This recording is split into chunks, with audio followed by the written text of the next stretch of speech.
What's going on, everyone? It's your boy Ben and JB coming at you guys with the college football round 2 playoff reactions at this point. Yes, there's still one more game to go. We'll talk about that in a later video, maybe a short even. But yes, there's 3 games that have concluded, 3 pretty decisive games to say the least. And we're going to jump straight into it, starting off with the game that happened on New Year's Eve between the Miami Hurricanes and the Ohio State Buckeyes right here, with the Hurricanes getting the upset, beating the Buckeyes 24-14. I'll throw it to JB real quick. What were your initial thoughts on this game? I was really shocked. To be honest with you, I didn't expect Miami to come out guns blazing. To be honest with you, they looked really efficient. They had 5 sacks. They ran the football well. They won the turnover battle. And when that happens, you're really cruising for a victory at that point. Right. They were able to run. They were able to run the football very effectively.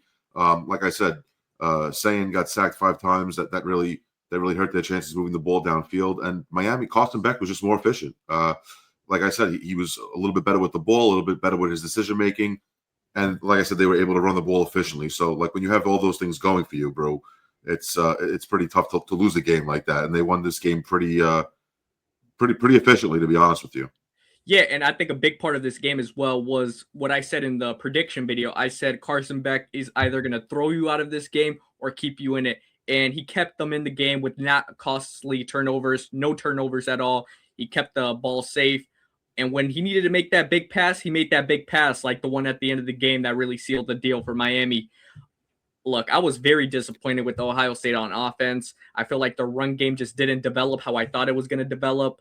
Even that pick 6, that's when I realized we might be in for an upset when that pick 6 happened. Sayin looked like he was never comfortable, and I credit Miami's defense for never letting Sayin literally get composed and felt comfortable in the game. They really just bother him through and through. And that played a big factor in this game, that they couldn't establish the run game, and Sayin just looked uncomfortable as the game went on. And even to a point where it was 17-14, I believe, and I thought Ohio State maybe had a comeback in them. Still, that Miami defense made sure that they were going to put a stop to it. And I really, really want to credit their defense big time for a game like this, because I didn't see Ohio State only scoring 14 points in this game, even if, it came in a win. I thought they were going to score at least 21, maybe even 24. The fact that they limit them to 14, I think, is huge. Yeah, and to be honest with you, Ohio State, I mean, they had the best defense in the country, I think. And the fact they gave up 24 points is, a little shocking. Yeah. I know it's not. I know that 24 is not this huge number, but with the way they've been playing, I think their average point total giving up a game was roughly 8 or 9 points a game. So they basically tripled their average just in one game. And like you said, when you protect the ball and you run the ball as well efficiently the way they did, and they win the turnover battle, you're probably going to wind up winning that game. So, like I said, props to Miami. They came out, they played the better game, and that's just how it is, really.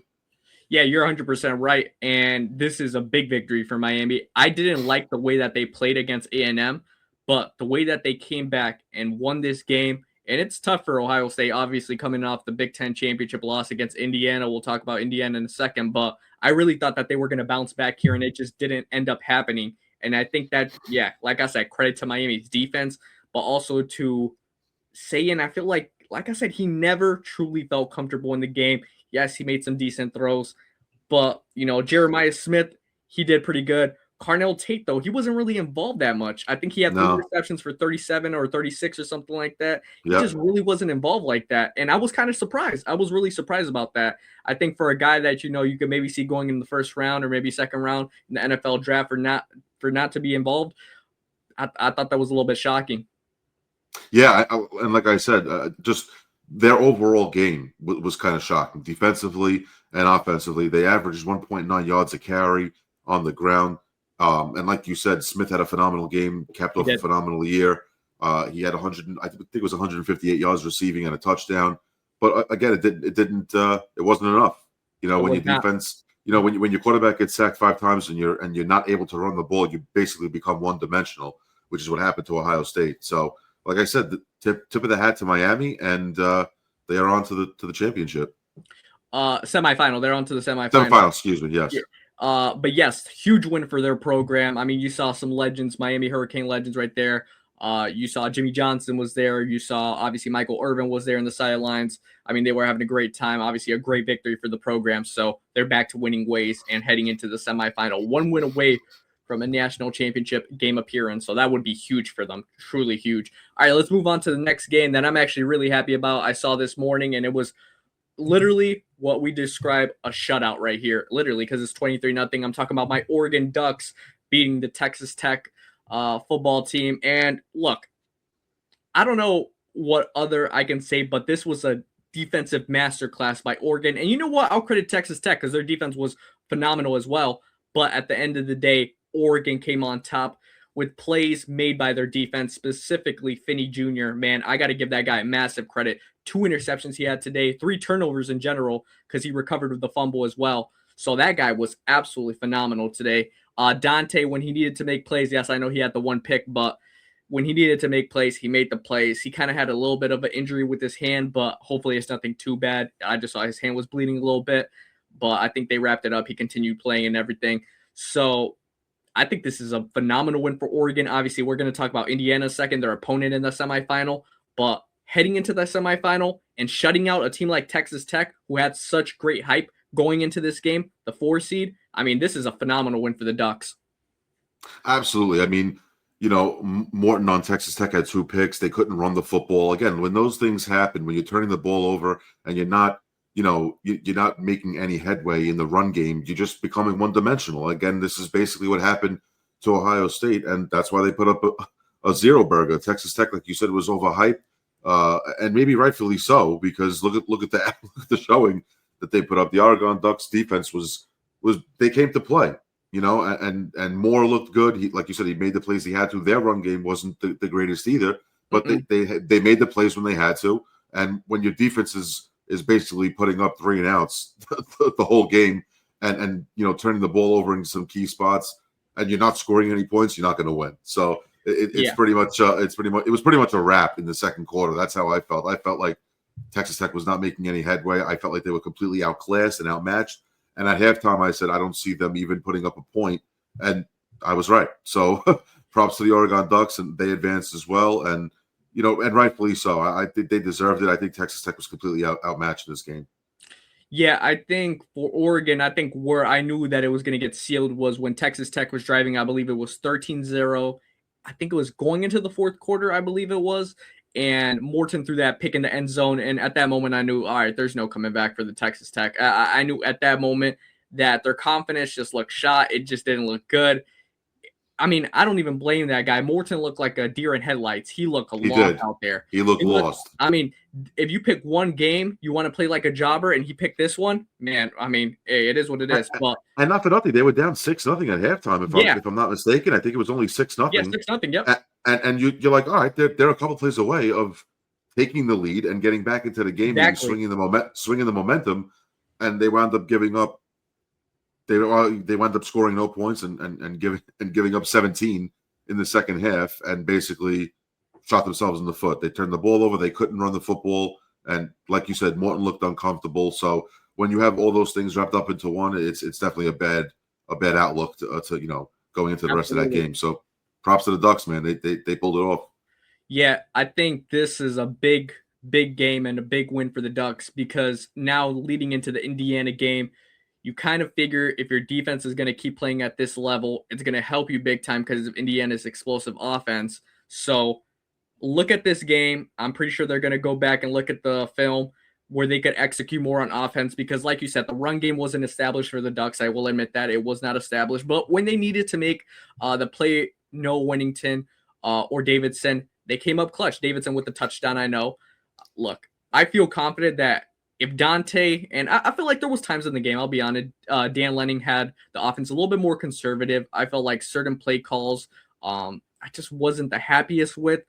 But for a game like we're about to talk about, I mean, Indiana, explosive offensive team, you're going to have to match that. You're going to have to match that all the way through. So look at the film and look at how you could improve offensively, because it wasn't the best offensive game by the Ducks, if I can be quite honest. It really wasn't. And I feel like Dante needing to throw the ball a little bit more. Interception, I mean, if you look at it, it was on a 4th down. It wasn't really, I mean, a critical interception. as like, oh, what a jobber, that's a bad throw. I mean, just wasn't a good read. I'll be honest. You just want to limit the mistakes limit the like mistakes. I said, if your defense is going to play like this, I mean, it's so much different on the college level than it is in the NFL. Absolutely. Everybody kind of relies on one another in college. So if your defense is going to do what they do, and you could just shore up your run game and maybe not make those errant throws, maybe not force some throws, and obviously be a little bit more, better decision making.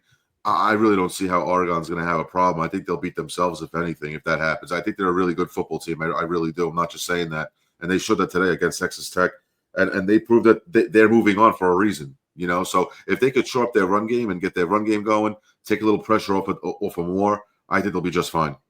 Yeah, I agree. I think another major contributor for this upcoming matchup against Indiana next week is going to be if Evan Stewart's going to come back, wide receiver from the Ducks. He's been out since June.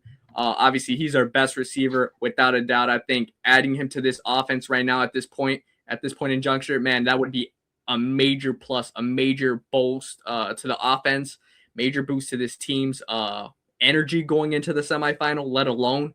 I think that would be phenomenal. So that's something to keep your eyes on. And yes, a great win by the Ducks. I think moving on to the semifinal, now talking about the team they're going to be facing, we're going to move on to that right here, right now. And yes, that is the Indiana Hoosiers beating Alabama, the Crimson Tide, 38-3, damn near almost shut them out as well. I mean, this game was it was out of reach by the start of the second half. It was over. Yeah, I mean, they look phenomenal. I mean, me and you, we basically had talked about this on air and a little bit off the air, wondering how Mendoza was going to do in a big game. Obviously they were undefeated going into this game, and now these games are a lot more, under a microscope, and you get analyzed a little bit more with a fine tooth comb. And obviously Mendoza being on the heels of the draft going into the NFL, you couldn't have asked for a better performance. 193 yards in the air, 3 scores, no turnovers. Their run game was absolutely it was great on fire. I mean, great. They look like they could have ran against anybody. But like I said, this kid proved to be what he's gonna be, and I think he's gonna be a really, really good NFL quarterback. But to go with your point, like you had mentioned off the air, I think it was earlier today when we spoke, he just needs to be in a good system. He needs to be in a good system with good pieces next to him, a good coaching staff, which Indiana has. Their coaching is absolutely fantastic. They are extremely detailed oriented, and they kind of strive for perfection. And honestly, this Indiana team, I think it's their 150th year actually in existence, and they haven't been this good ever. So it's actually pretty phenomenal to see. But I got to say, Alabama's a shell of itself, man. Man. Ever since Nick Saban left, it's not been the same. Ty Simpson was a shell of himself today. He did not look good. Their run game wasn't good at all. Their offensive line was putrid. They didn't look like they were protecting Simpson. And then we saw a little bit of Austin Mack come in as well. But I got to say, this game was over, I think, when the first kickoff actually occurred. So I don't think Alabama stood a chance, to be honest with you. 3 points, it actually should be taken back. That's how bad they were offensively. But I got to give props to this kid, Mendoza, man. And I was texting you while the game was about to finish, and I said, it's just a shame how I don't think he's actually going to be a Jet. Yeah. So but we'll see what happens with that. But honestly, props to Indiana. This is a huge win for their system and their program as well. I mean, a lot of big wins today for some programs, but I think the biggest win has to go to Indiana just because of the pressure and I think what they've been going through the whole season in the Big Ten. Yeah, very disappointing performance. I could say this for Alabama, and I think you said it best. Alabama used to be, always with winning ways. Nick Saban, if you think about Nick Saban and the Crimson Tide, you think about winning ways, national championships. Yeah, you're right. They really are or have become a shell of themselves, unfortunately. Ty Simpson, I knew the game was over at the point where he fumbled, where they were getting a little bit of momentum, maybe about to score, and then he went out with injury. He just couldn't throw. I think he had a rib injury or I think it was elbow or something like that, and couldn't throw. They brought in Mack. At that point, I said to myself, it's wraps. It's absolutely wraps because Indiana's offense was stellar today. I credit big on that run game to get the passing game going because the run game was phenomenal. Both running backs were doing phenomenal. Alabama's defense was, I would say, very disappointing. Talk about a shell of themselves. These guys started quitting. It looked like they had hands on hips. They looked like at that point, they were gassed. They were out of the game. They knew the game was wraps. And I think it's truly disappointing for the fans that made it out there, because I could tell during the third quarter and more so the third quarter, that defense had given up. And it's Yes, a big game absolutely. fail. And I mean, credit to Indiana for making them give up. I mean, relentless run game. Mendoza making the big passes. I think he was 14 for 16, very efficient. Mhm. So that's phenomenal. It's phenomenal for Mendoza. It's phenomenal for the Hoosiers. And this is, like you said, a big victory for their program. Obviously, they were a laughing stock in the Big Ten for quite some time. If you, I mean, really think about it, they were. Yeah, they And really were. now they have switched that around. They're the number one seed, and this anticipated matchup in the Peach Bowl in Georgia between Indiana and Oregon is going to be one of the best games in college football. I think we already saw it before in Oregon. Indiana stole that one. That was a great game too. It started off very hectic. I remember when Mendoza would have picked six. So I just think that this game is going to deliver even better. And I mean, what a way Indiana to stamp their mark and say, yeah, we are the best team in the nation. Look at what we did to, quote unquote, a team that has, I guess, a dynasty type of feel in Alabama. Right. They stomped on them. Yeah, they really did. 250 yards on the ground is like overly impressive to me in a game like this against an Alabama program. And the fact that they come around and they only had 17 carries for 23 yards is just astounding. I mean, you're not going to win a football game when you're so one-dimensional on offense, and they weren't even one-dimensional because they couldn't get anything going in the passing game either. So, like I said, it's a tip of the hat to Indiana at this point. They're moving on to the semifinal for a reason, and I think Alabama. I think if they played this game again, it would actually be worse. I don't think Alabama stands a chance at all when it comes to matching up against Indiana in the Big Ten. I'm sorry. You're absolutely right. I mean, I know the Georgia game is going on right now. Like I said, we'll talk about that maybe in a short. But I think Georgia most likely is going to advance from that game and face Miami, and I think that'd be a stellar matchup as well. I mean, even if somehow Ole Miss matches up with Miami, I think that'd be a pretty tight contest too. But I'm not sure if that's going to happen. I just don't see Ole Miss matching up well with Georgia. That's just my opinion. I think Georgia should win this game handily. Yeah, Ole Miss. I think since Lacey's playing today, that's a plus. I think that's obviously very helpful. Georgia, I do feel like as long as Gunner Stockton takes care of the ball, they're going to lead them to victory. But yes, this was a stellar performance by Indiana right here. Stellar performance by the Ducks today. Basically 2 shutouts if you think about it. Alabama had the 1 field goal, but that was absolutely. It. So, absolutely. I mean, great performances by those 2 teams, and credit to the Miami Hurricanes defeating Ohio State in that great upset. Rightfully deserved for that program as well, turning the table. Like I said, because Miami, to an extent, wasn't really a program you saw competing for a national championship. Absolutely not. I would have never guessed them to be in the semifinal, and I'm going to admit this firsthand right now. I didn't pick them to win this game against Ohio State. I had Ohio State winning that game, and like I said, kudos to them. Their program came to play, and they got it done, and they did whatever it took to win. So you got to congratulate them. And Ohio State's going to have to go back to the drawing board. I feel like this is a really bad loss, maybe more than it's a big win for Miami. Yeah, really bad loss. I mean, 2 back-to-back losses. Like I said, Indiana, now Miami. Go back to the drawing board. We'll see what happens with them. In the transfer portal and everything that has to do with this upcoming offseason. They might need to transform a few things, to say the least. Because they're going to lose Carnell Tate in the draft. So, and a lot of defensive players they're going to lose as well. So they're going to have to revamp. Regardless, I mean, what do you guys think about this game? Everybody that's watching this, let us know about these 3 games, including the Georgia game, because it should be done by the time this video is up, maybe. If not, just let us know your reactions and predictions for the next round in the comments section. JV, you want to say anything to wrap it up? No, I just want to say I think the 2 most impressive things that I saw were obviously Miami and Indiana. I think Miami really shutting up their haters and their doubters. Like I said, it's a really, really good, positive, bright point for their program. And Indiana, who's had a phenomenal season the whole year, really getting to this point. And then, obviously the pressure is mounting with every game in this playoff bracket. And to see Mendoza, who's going to be the first pick, obviously, in the draft. I would think, barring any type of crazy decision making from one of these NFL franchises, but I mean, this kid to me just proved today that he's played in one of the toughest conferences in the Big Ten, went undefeated, He's 2 games away of getting to the championship. So, I mean, you got to really tip your hat to this kid.